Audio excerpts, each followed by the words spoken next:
Ladies and gentlemen, my name is Deso and welcome back to another video. Today we're going to be talking about demo reviewing and how I demo review to become a better player. Before I get into it, I wanted to say thanks for all the support. You guys liking the videos and commenting lets me know which content to focus on. But if you had suggestions, feel free to drop them in the comments below. I read every single comment and your suggestion might be seen and it might be the next video. Jumping into the content, reviewing your demos is important in CS.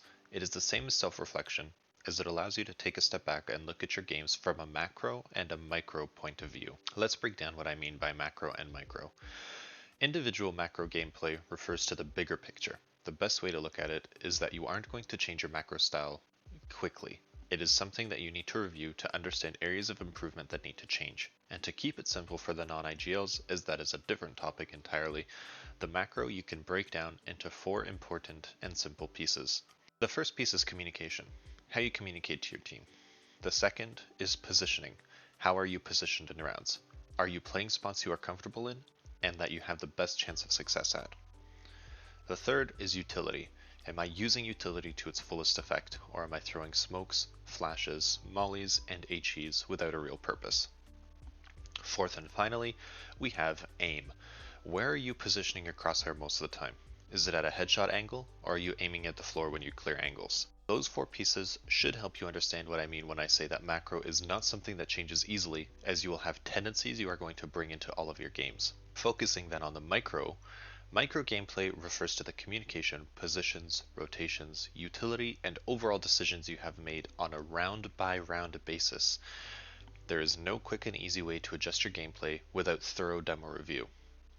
This is going to sound a little bit confusing, but demo reviewing your micro level plays will improve your macro gameplay. Personally, I believe your macro game develops over time as you adjust the round by round decisions you make, as it creates better habits and reinforces overall better decision making. To summarize, practice makes perfect. Before you even begin demo reviewing, there is something important to keep in mind that was once said by Launders on stream.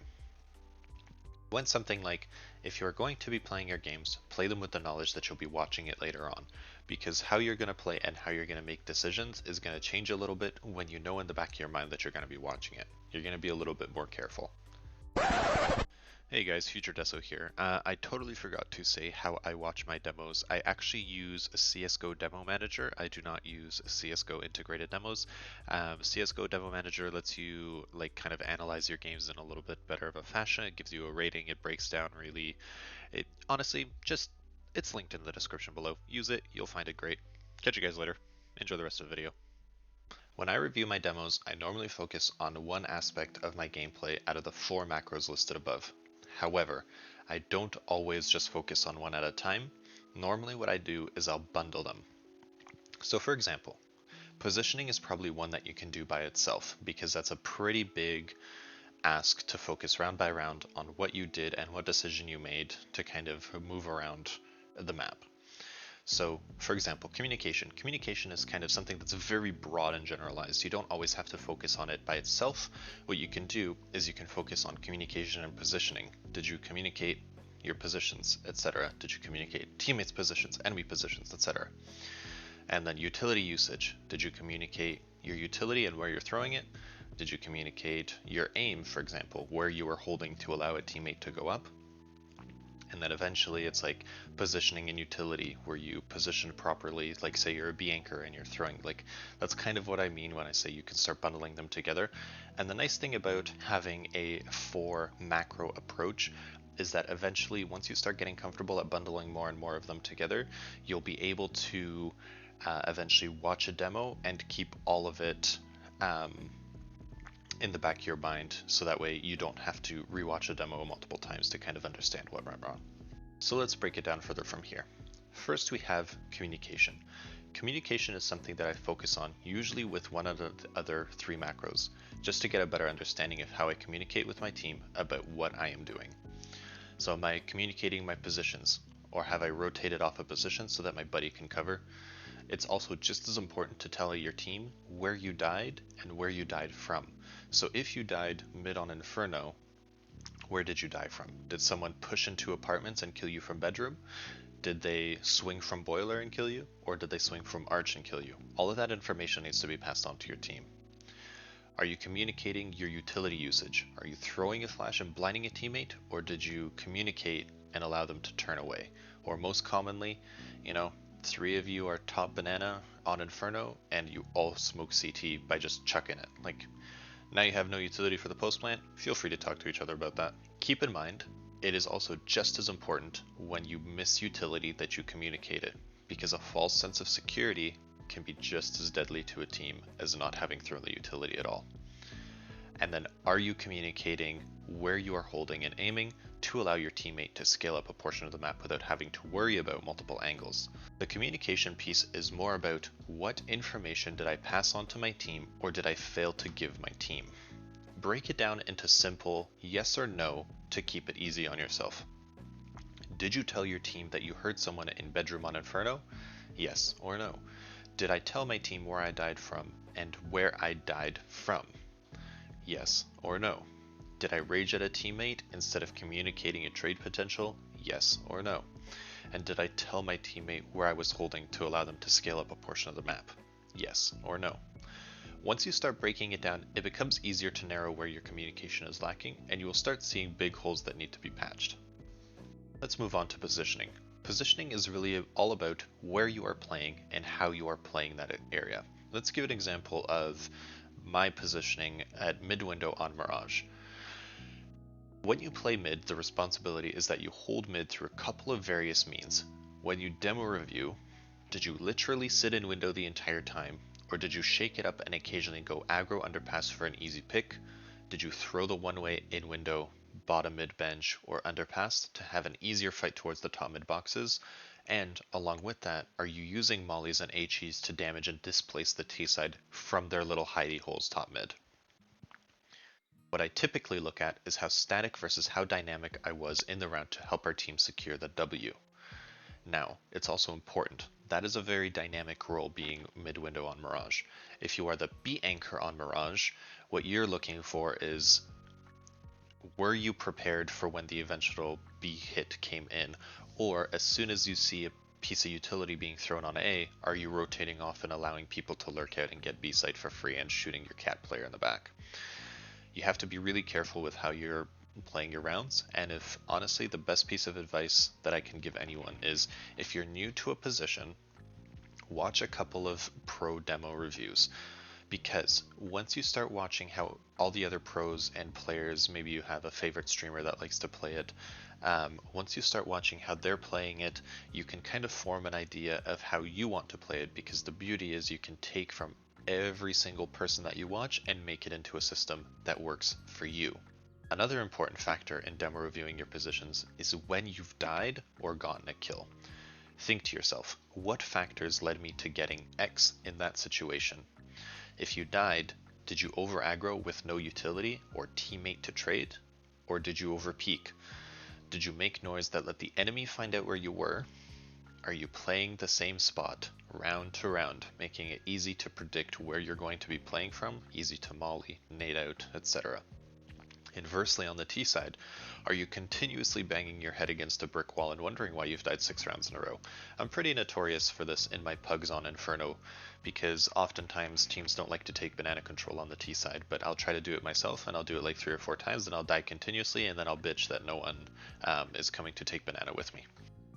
Importantly, you should always be considering why you did the play that you did that resulted in you being killed, because you will often find that the death could have been prevented, or at the very least traded, if you had communicated your plan with the team. For example, with me pushing top banana continuously to try to take that control. Me doing it by myself is costing the team going 5v4 down, and there's no trade potential. But if I had asked my duo, or maybe even 3 people to take top banana control, the positioning and the trade potential becomes much, much higher. Then, if you got the kill, what helped you get the kill? Was it a flash or a smoke that you or a teammate threw? Did you molly someone out of position? Did you hold an off angle and someone walked into you? Or did you pre-fire an angle that's common that the CTs will sit in? Normally, my T-side demo review is mostly centered around why I got the kill and why I died. On the T-side, I'm very floaty. I'm not I'm not usually stuck to one position. That's kind of how I like to play it. So my focus looks a lot at how I played with my team to set us up for the best chance of success in the round. I'll play the support and I'll play the second entry role. I think the only one that I don't really do is I don't look for that opening kill unless I am playing the op, for example. So for me, it's a lot of focus on utility usage and being second entry. Gonna flex it a little bit, but my trade attempts on the T side are chef's kiss.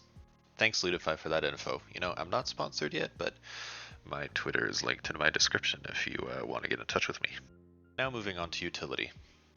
Demo reviewing utility is one of those things that can be done by reviewing any of the other 3 macros as well. Most of my focus on the utility is my usage. How am I using my utility, if at all? And if I'm using it effectively, do I line up before throwing it so that it goes where it's intended, or am I kind of half-assing a lineup because we're in a rush and I don't take my time and there's a potential for it to miss? Look at the utility you missed also. Did you miss it because your lineup was wrong? Because you don't know the proper lineup, or maybe you know an alternate lineup that isn't necessarily working out for you? Use the utility lineups that have the highest landing success for you.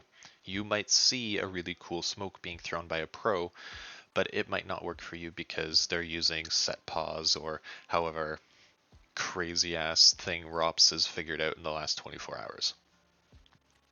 An important piece about the utility is how much you are left with at the end of the round. Why are you left with that utility? Is it because your utility wasn't needed, or are you not using it and wasting money on it by buying it round to round? What I would say then in that situation is if you aren't using it, drop it to the teammates that are, because it's super important that they're at least able to use it effectively. Lastly, we have aim. Aim is something that you almost always need to review with positioning, because where you are set up on the map is how you are going to be aiming in certain areas. When I look at my aim review, I look at how I am aiming. I am looking at where I am keeping my crosshair. On the CT side, I'm specifically looking for keeping my crosshair at the headshot level so that I am ready for basically every single engagement that comes my way. Now on the T side, I approach it a little differently. What I do is I keep my crosshair towards the headshot angle of a pre-fire. So for example, if I'm top mid on, let's say Mirage, and I'm going to try to clear out the CT positions. So if connector is clear, then I'm going to try to keep my angle so that it's a headshot on bench, and then a headshot on window, and then clearing out in chunks like that, rather than, of course, just running out mid and hoping that my flicks are going to land 90% of the time, which oftentimes they do not. All in all, demo reviewing is a vital part of developing as a player. You also shouldn't demo review every game. Demo review games you did really well in and games you did poorly in. You'll eventually start seeing patterns and holes that you'll be able to replicate or adjust so that you can become the player you want to see yourself being. Build better habits and you'll become a better player. I hope this video helped. I understand that it's my way of looking at demos. Please watch other content, see how you like to demo review yourself. Maybe you have a different system that works for you. But I hope you enjoyed this video. I also wanted to include that my Twitch and Twitter are linked in the description below. If you wanted to get in touch with me, ask me questions while I'm streaming, or ask me questions on Twitter.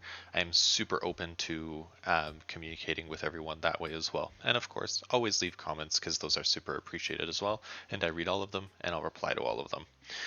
I hope you guys have a good rest of your day, and I'll catch you in the next one. Peace.